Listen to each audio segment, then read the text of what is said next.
भारतीय इतिहास में जानते हैं, कुछ नाम ऐसे हैं जो अपनी सादगी और ताकत के लिए हमेशा हमेशा याद किए जाते हैं। तो आज हम बात करने वाले हैं एक ऐसे ही महान व्यक्तित्व लाल बहादुर शास्त्री के बारे में।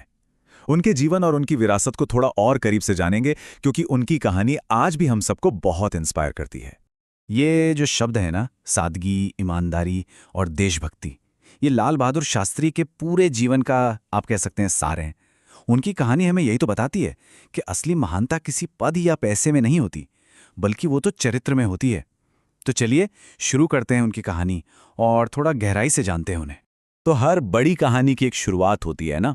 शास्त्री जी की कहानी की शुरुआत हुई उनके बचपन से। एक ऐसा बचपन जो सादगी और संघर्ष से भरा था, और इसी दौर ने आप कह सकते हैं उनके पूरे व्यक्तित्व की नींव रखी।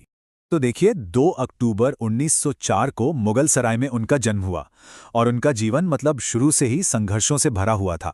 सोचिए, जब वो सिर्फ 1.5 साल के थे, सिर्फ 1.5 साल के, तब उन्होंने अपने पिता को खो दिया और उसके बाद उनकी माँ ने बहुत ही ज्यादा गरीबी में उनकी परवरिश की। यही वो वक्त था जिसने उनके चरित्र को इतना मजबूत बनाया। उन दिनों घर के हालात इतने खराब थे, इतने खराब कि स्कूल जाने के लिए जो नाव का किराया लगता था, वो देने तक के पैसे नहीं होते थे।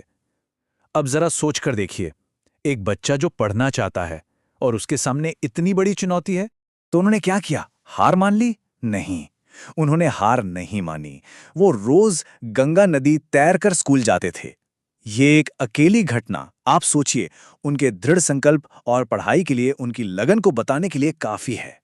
तो बचपन के इन संघर्षों ने उन्हें, आप कह सकते हैं, अंदर से बहुत मजबूत बना दिया था और बहुत जल्दी ही उन्होंने अपनी सारी ऊर्जा देश की आज़ादी की लड़ाई में लगा दी।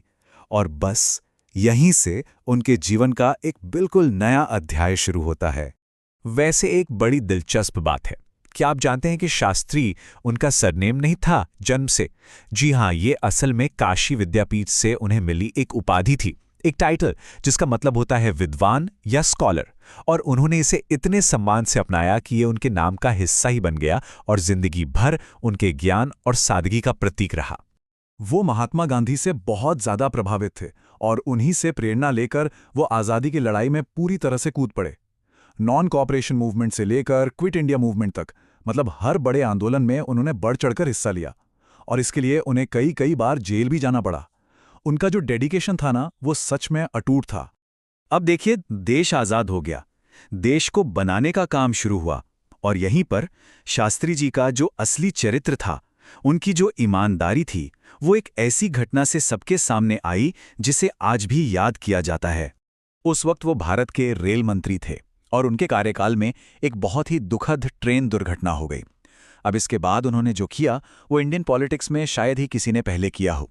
उन्होंने उस हादसे की पूरी नैतिक जिम्मेदारी ली और फौरन अपने पद से इस्तीफा दे दिया। उनके इस एक कदम ने पब्लिक लाइफ में अकाउंटेबिलिटी का, मतलब जवाबदेही का, एक ऐसा स्टैंडर्ड सेट कर दिया जो आज भी एक मिसाल है। और उनकी यही ईमानदारी, यही सादगी उन्हें देश के सबसे बड़े पद तक ले गई। तो चलिए अब देखते हैं कि प्रधानमंत्री के तौर पर उनका सफर कैसा रहा। तो साल था 1964, जब भारत के पहले प्रधानमंत्री जवाहरलाल नेहरू जी का निधन हो गया और उसके बाद लाल बहादुर शास्त्री भारत के दूसरे प्रधानमंत्री बने। उनका कार्यकाल देखा जाए तो बहुत लंबा नहीं था, लेकिन बहुत ही ज्यादा महत्वपूर्ण था। और इसी दौरान 1965 का भारत-पाकिस्तान युद्ध एक बहुत बड़ी चुनौती बनकर उनके सामने आया। और उसी मुश्किल दौर में उन्होंने देश को एक ऐसा नारा दिया जो आज भी हम सबकी जुबान पर है और जो भारत की आत्मा से जुड़ा हुआ है। जय जवान, जय किसान। देखिए, युद्ध और अकाल के उस मुश्किल वक्त में ये सिर्फ एक नारा नहीं था, ये एक सोच थी, देश को एक साथ जोड़ने की। ये नारा सीमा पर लड़ रहे हमारे जवान और खेतों में मेहनत कर रहे हमारे किसान, दोनों को बराबर का सम्मान देता था। शास्त्री जी ने देश को ये समझाया कि हमारी असली ताकत यही 2 लोग हैं, हमारे जवान और हमारे किसान। और इस एक नारे ने, आप यकीन मानिए, पूरे देश में एक नई जान फूंक दी। और ये नारा शास्त्री जी की विरासत की सबसे बड़ी पहचान बन गया। और ये इस बात का सबसे बड़ा सबूत है कि वो सिर्फ बातें नहीं करते थे, वो जो कहते थे वो पहले खुद करते थे। जब देश में खाने की कमी हुई, अनाज कम पड़ गया, तो उन्होंने देशवासियों से कहा कि हफ्ते में एक दिन व्रत रखें। और जानते हैं इसकी शुरुआत कहाँ से हुई? किसी और से नहीं, बल्कि सबसे पहले उन्होंने और उनके अपने परिवार ने व्रत रखना शुरू किया। सच कहूं तो उनका पूरा जीवन एक खुली किताब जैसा है, जिससे हर जनरेशन के लिए सीखने को बहुत कुछ है। तो चलिए उनके जीवन से मिलने वाली कुछ सबसे बड़ी सीखों पर एक नजर डालते हैं। पहली, कि ईमानदारी ही सबसे बड़ी ताकत है। दूसरी, कि मुश्किलें चाहे कितनी भी बड़ी हों, कभी हार नहीं माननी चाहिए। तीसरी, देश की सेवा ही सबसे बड़ा धर्म है।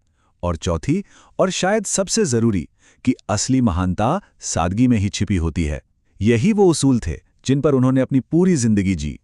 तो आखिर में उनका जीवन हमें एक बहुत सीधी और सरल बात सिखाता है कि महान बनने के लिए आपको बहुत अमीर या शक्तिशाली होने की जरूरत नहीं है। महानता तो सच्चाई से, कड़ी मेहनत से और अपने देश के लिए प्यार से आती है। तो ये सारी बातें हमें एक बहुत बड़े सवाल के साथ छोड़ जाती हैं। आज की दुनिया में जहां दिखावा इतना ज्यादा है, जहां पद को इतनी अहमियत दी जाती है, वहां शास्त्री जी की सादगी और उनके उसूल कितने रेलेवेंट हैं, इस पर सोचिएगा जरूर।